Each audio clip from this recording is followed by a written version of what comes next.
इदं सुरूपं तथा वा कलत्रं यशश्चारुचित्र धनं मेरुतुल्यम् मनश्चेन लग्नं गुरोरङ्घ्रिपद्मे ततः किं ततः किं ततः किं ततः किम्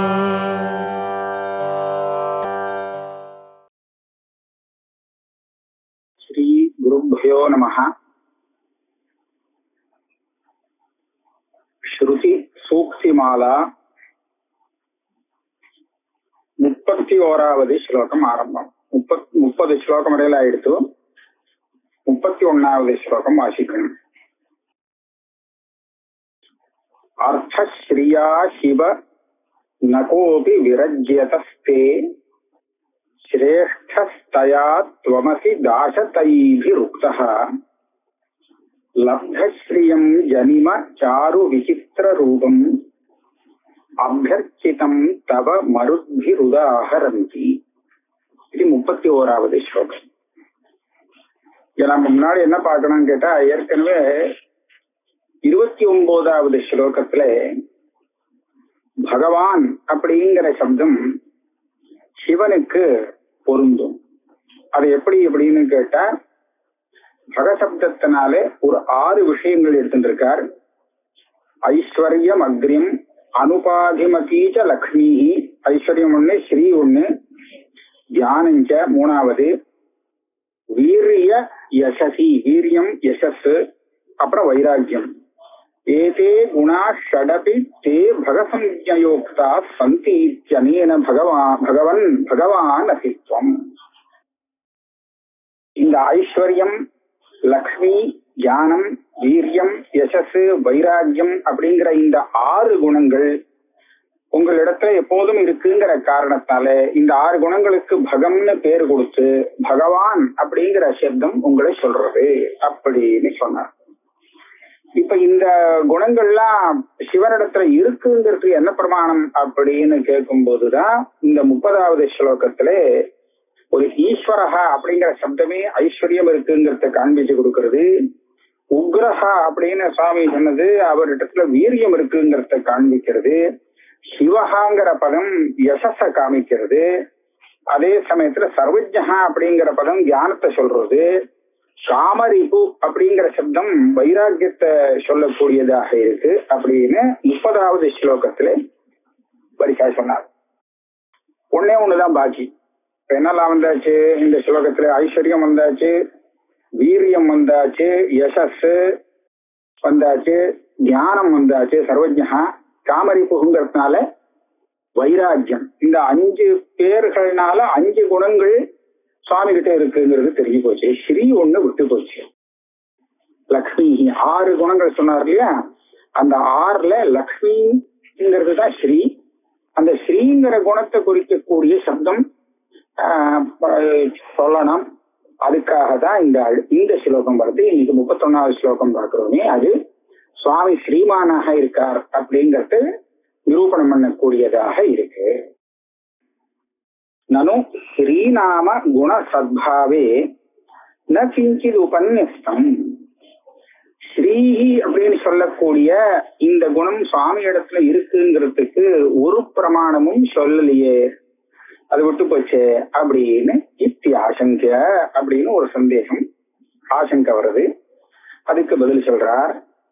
ஸ்வானந்த திருப்தத்வேன விஷய விமுகஸ்ய சிவஸ்ய சாட்சாத் ஸ்ரீமானிதி பதஸ்ருதேரபாவேபி ஸ்ரீயா ஸ்ரைஷ்ட்யஸ்ய ஸ்வான்யேஷாம் ஸ்ரீ பிரதானஸ்ய ச ஸ்ருதிஷு அபிஹிதத்வாத் ஸ்ரீமத்வம் ஆஹ.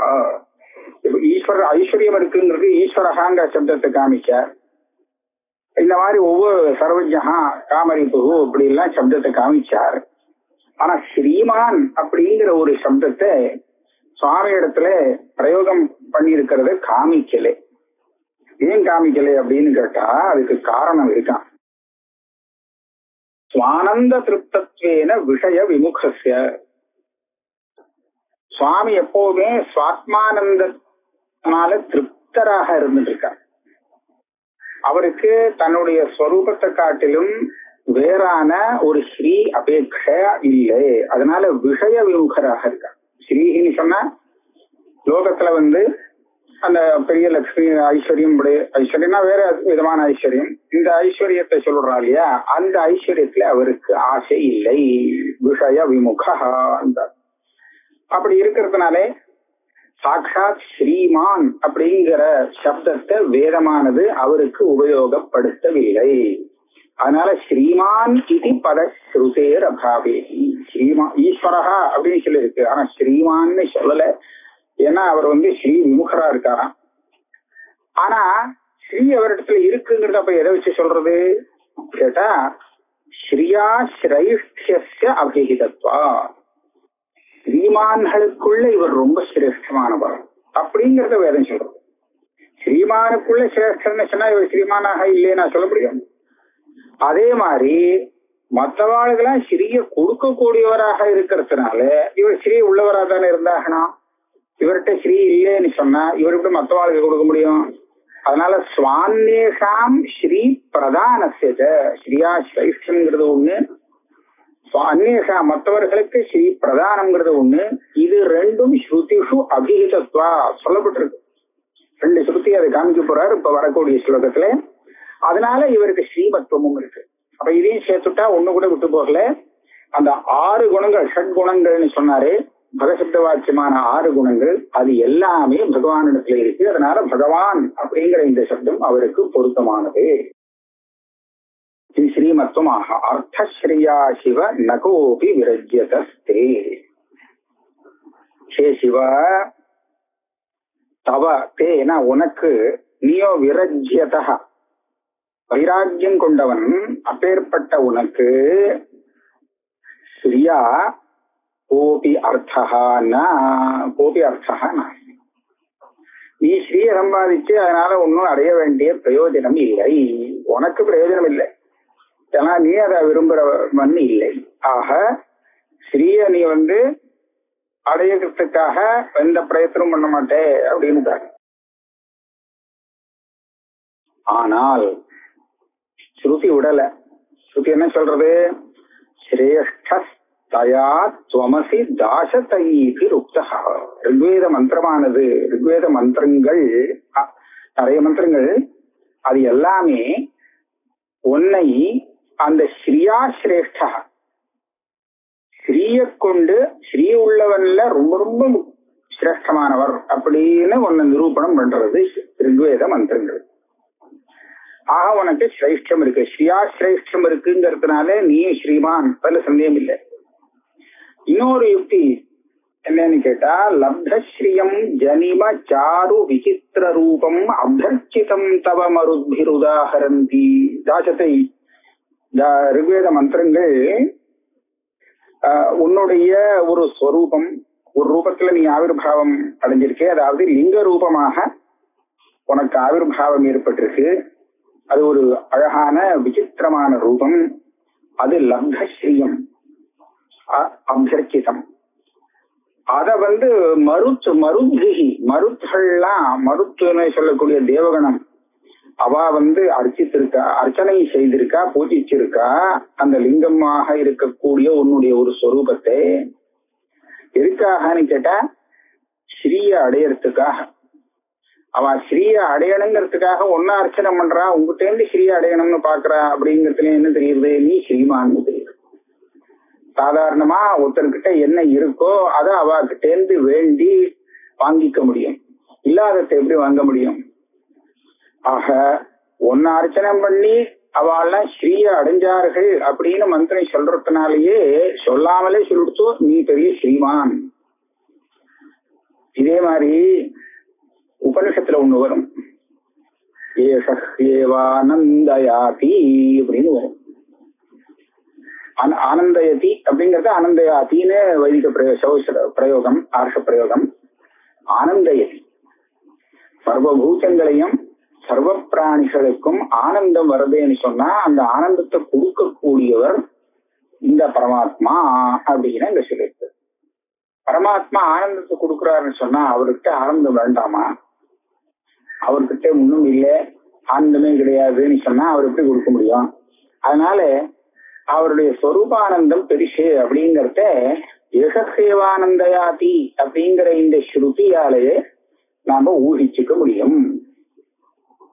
அதே மாதிரி உன்கிட்ட ஸ்ரீ அடையணுங்கிறதுக்காக மருங்கணங்கள்லாம் உன்னை பூஜை பண்ணிட்டு இருக்கா, ஆராதனை பண்றா அப்படின்னு சொன்னதுனாலே, சொல்லி உங்ககிட்ட இருந்து ஸ்ரீ அடைஞ்சான்னு சொன்னதுனாலே நீயும் ஸ்ரீமான் தான் அப்படிங்கிறது நமக்கு ஊகிக்க முடியாது.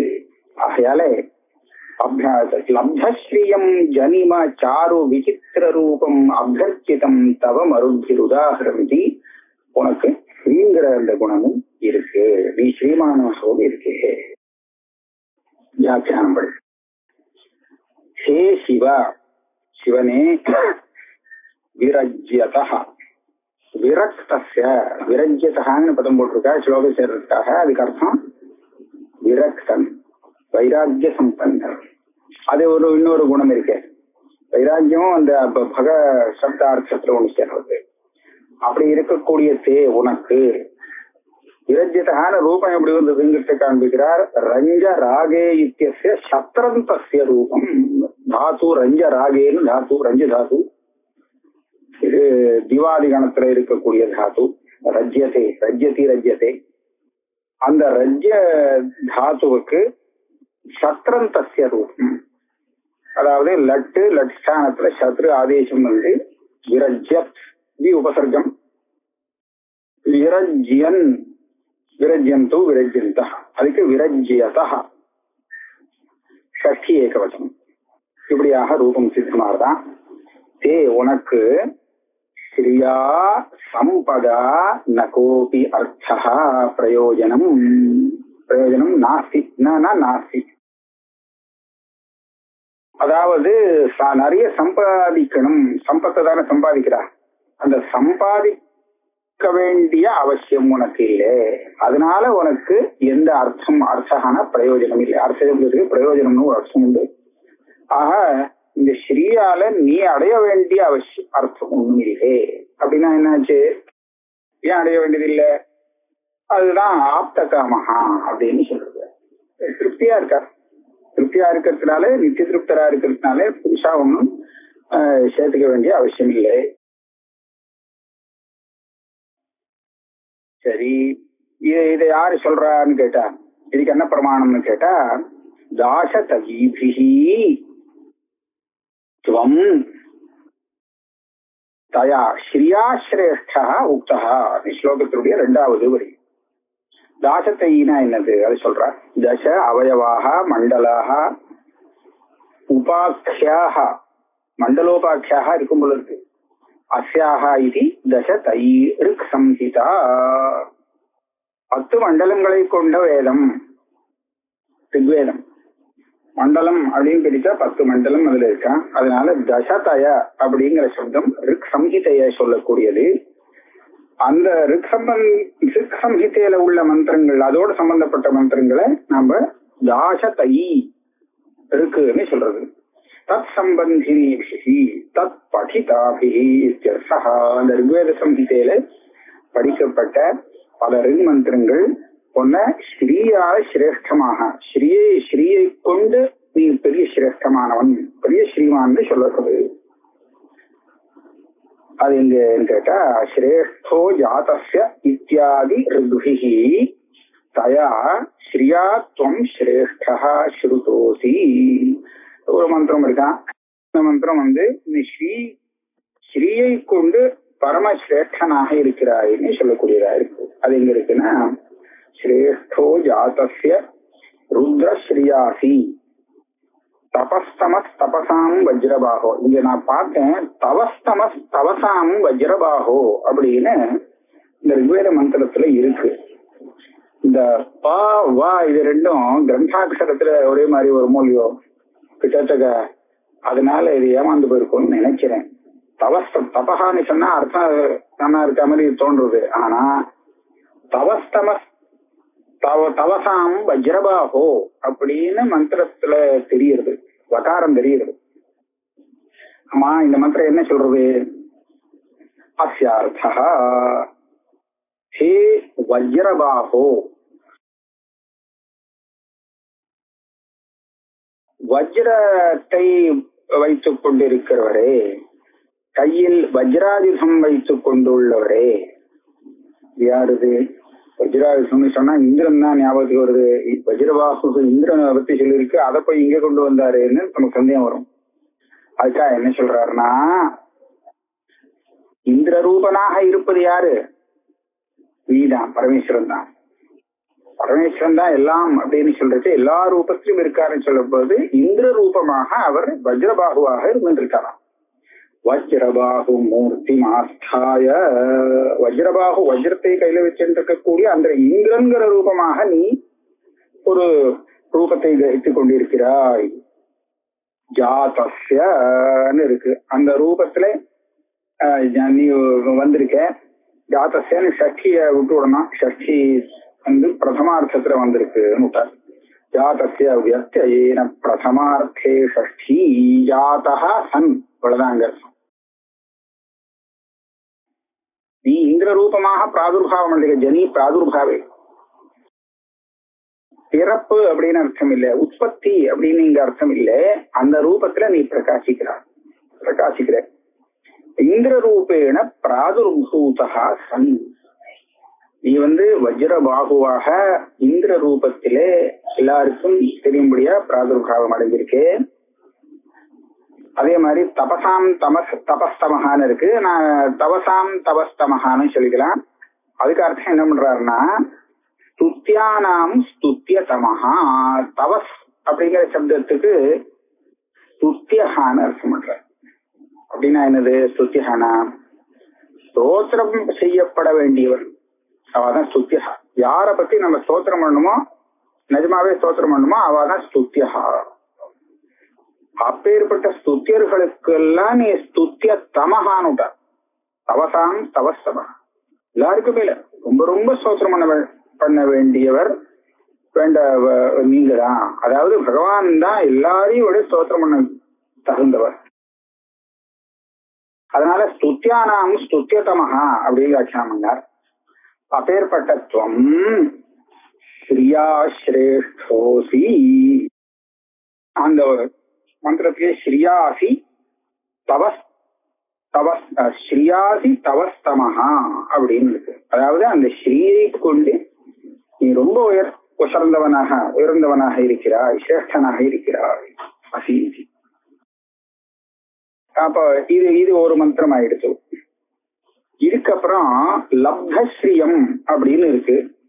லப்தஸ்ரீயம் ஜனிம சாரு விசித்திர ரூபம் அபியர்ச்சிதம் தவ மருத்பிர் உதாகரந்தி. இது உத்தரார்த்தம்.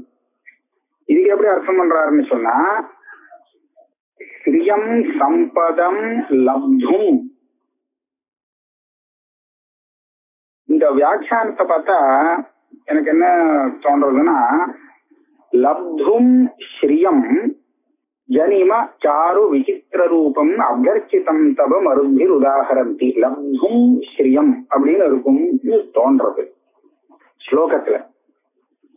இதுல இந்த ஸ்ருதி சூக்தி மாலா ஸ்லோகத்துல லப்தும் ஸ்ரீயம் ஜனிம சாரு விச, அப்படிதான் இந்த வியாக்கியானம் போறதுன்னு தெரியுது. அதை நம்ம பார்க்கணும், வேற இன்னொரு எடிஷன்ல எப்படி இருக்குங்கிறத பார்க்கலாம். ஸ்ரீயம் சம்பதம் லப்தும், அதாவது பெரிய சம்பத்திய அடைவதற்காக, சாரு சோபனம் விசித்திர ரூபம் தவ ஜனிமா, அதாவது பார்க்கறதுக்கு நல்லா இருக்கு, சோபனமா சோபிக்கிறது, அதே சமயத்துல ரொம்ப விசித்திரமாக இருக்கு. அப்பேற்பட்ட உன்னுடைய ஜனிமா, ஜனிமானா என்ன?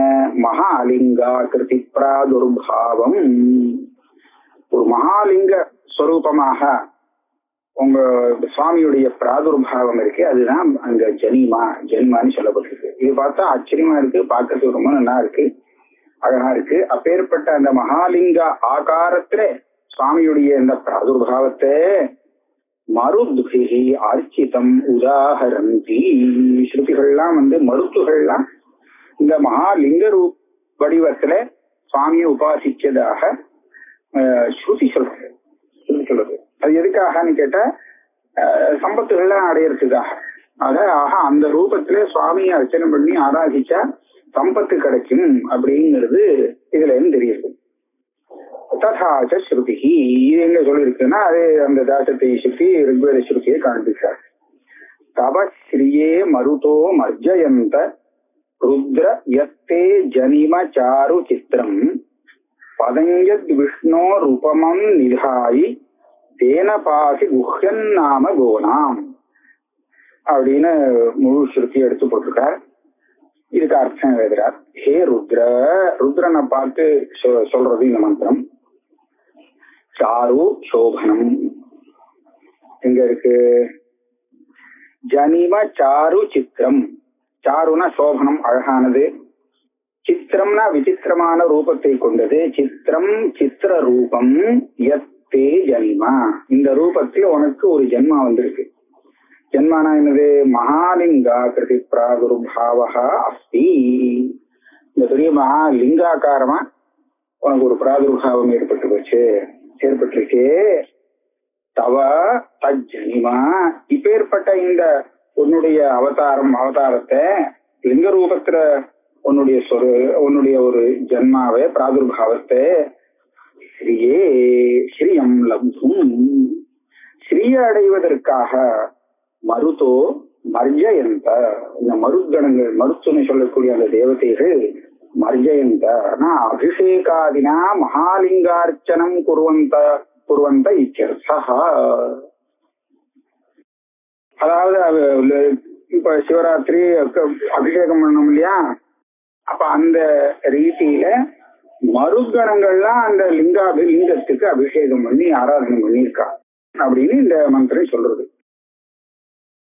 அது எதுக்காகனா ஸ்ரீய அடையிறதுக்காக. தவ ஸ்ரீயே அப்படிங்கிற இந்த பதத்தினாலே அந்த அர்த்தம் கிடைச்சது.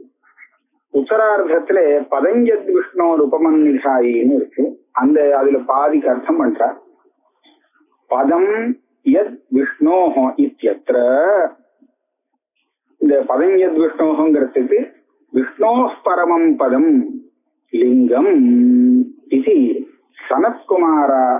சனத்குமார சம்ஹிதாயாம் விஷ்ணு. இது ஒரு ஆச்சரியமான விஷயமா இருக்கு.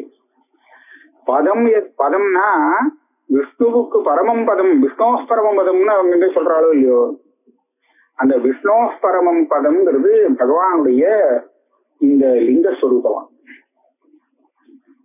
ஆக விஷ்ணோ பரமம் பதம் அப்படின்னு சொல்லக்கூடிய இந்த லிங்காகாரம் இருக்கே, இந்த ஆகாரத்துல மருத்துகள் ஆராதனை பண்ணியிருக்கா சுவாமி. இதுக்கு என்ன பிரமாணம் கேட்டா, சனத்குமார சம்ஹிதாயாம் விஷ்ணு வச்சனம். விஷ்ணோ பரமம் பதம்ங்கிறது இங்க நாம பார்க்கக்கூடிய அந்த லிங்காகாரம் இருக்கே, இது ரெண்டும் அதேதான் அப்படிங்கிறது விஷ்ணுவை சொல்லக்கூடிய வச்சனமா இருக்கான் சனத்குமார சம்ஹிதையில. தத் பதம் லிங்கமாட்சாதம் சிவோ ஏனைவ திருஷ்யத்தே அப்படின்னு ஒரு வாக்கியத்தை எடுத்திருக்கார். அந்த விஷ்ணோ பரமம் பதம் அப்படின்னு சொல்லப்படுறது இருக்கே, அது வேற ஒண்ணும் இல்லை, இந்த லிங்கம் தான் விஷ்ணோ பரமம் பதம் அப்படின்னு விஷ்ணுவே சொல்றாராம். இதனால சிவோ ஏனைவ திருஷ்யத்தே, இந்த லிங்கத்தை ஆராதனை பண்ணினால் நமக்கு அந்த சிவ தரிசனம் பலமாக கிடைக்கும்.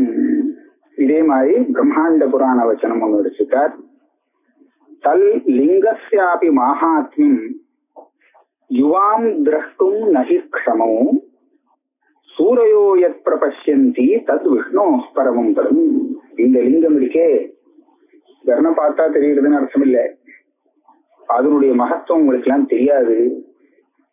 லிங்கஸ்ய மகாத்மியம் யுவாம் திரஷ்டும் நஹி க்ஷமம், யாரை பார்த்து சொல்றாங்கிறது தெரியல, ஒரு போடல. நான் பிரம்மாண்ட முன்னாடி இருக்கிறத பார்த்தா தெரியும். பிரம்மாண்ட புராணத்துல நீங்க ரெண்டு பேரும் பிரம்மா விஷ்ணு ரெண்டு பேரையும் பத்தி சொல்றாரோ என்னவோ தெரியல, இந்த லிங்கத்தினுடைய மகாத்மியத்தை உங்களால பார்க்கறதுக்கு முடியாது, உங்களுக்கு அந்த சக்தி இல்லை. ஏன் அப்படின்னு கேட்டா, அது யாருக்கு அந்த சக்தி இருக்குன்னு சொன்னா, சூரையோ யத் பிரபஷ்யந்தி தத் விஷ்ணோ பரமம் பதம், தத் விஷ்ணோ பரமம் பதம் சதா பஷ்யந்தி சூரைய. அதாவது ஞானிகள் பார்க்கக்கூடிய, சூரையகான ஞானிகள் பார்க்கக்கூடிய அந்த பரம பதத்தை நீங்க பார்க்க முடியாது, உங்களால முடியாது. யாரை பார்த்து சொல்றான்னு தெரியல. அப்படின்னு பிரம்மாண்ட புராணத்துல வருதான். அப்ப இதுல என்ன ஆச்சுன்னா, தத்விஷ்ணோ பரமம் பதம் அப்படின்னு சொல்லக்கூடியது பகவானுடைய அந்த லிங்க ஸ்வரூபம் தான். இது எல்லாருக்கும் தெரியாது. ஆனா இந்த மாதிரி ஒரு கேனோபனிஷத்துல கூட ஒரு விஷயம் வருது. இந்த தேவாசுர யுத்தம் நடந்தது, அதுல தேவதைகள் ஜெயிச்சுட்டா. தேவதைகளுக்கெல்லாம் ஒரு அபிமானம் ஏற்பட்டு போச்சு, நம்ம பெரிய பலசாலிகள், அதனால இவாளெல்லாம் நம்ம சாமர்த்தியத்தினால ஜெயிச்சுட்டோம் அசுரர்களேன்னு ரொம்ப ஒரு கர்வமா இருந்தது. அப்ப சுவாமி என்ன பண்ணாராம், அந்த ஜெயத்தை கொடுத்தது சுவாமி. இவா பக்கம் தர்மம் இருக்கு அப்படிங்கிற ஒரே காரணத்தினால தேவதைகளுக்கு ஜெயம் ஏற்பட்டுதான், தர்மபலம் ஜெயம். அப்படி இருக்கும்போது இவா இப்படி ஏமாந்து போறாளே அப்படின்னு சொல்லி இந்த தேவதைகள்லாம் அந்த ஜெயத்தை கொண்டாடின்னு இருக்கும் போது அவளுக்கு எழுத்தா போல ஒரு ஒரு விசித்திரமான ஸ்வரூபத்துல தரிசனம் கொடுத்தது. விசித்திரமான ரூபம், இதுவரையில் அந்த மாதிரி பார்த்தது கிடையாது. ஒரு யக்ஷம் அப்படின்னு பதப்பிரயோகம் அங்க வருது. என்னடா அது புதுசா நம்ம தெரிகிறது, இந்த மாதிரி நம்ம பார்த்தது கிடையாது அப்படின்னு இவ ஆச்சரியப்பட்டு இருக்கா. என்னதுன்னு தெரியாம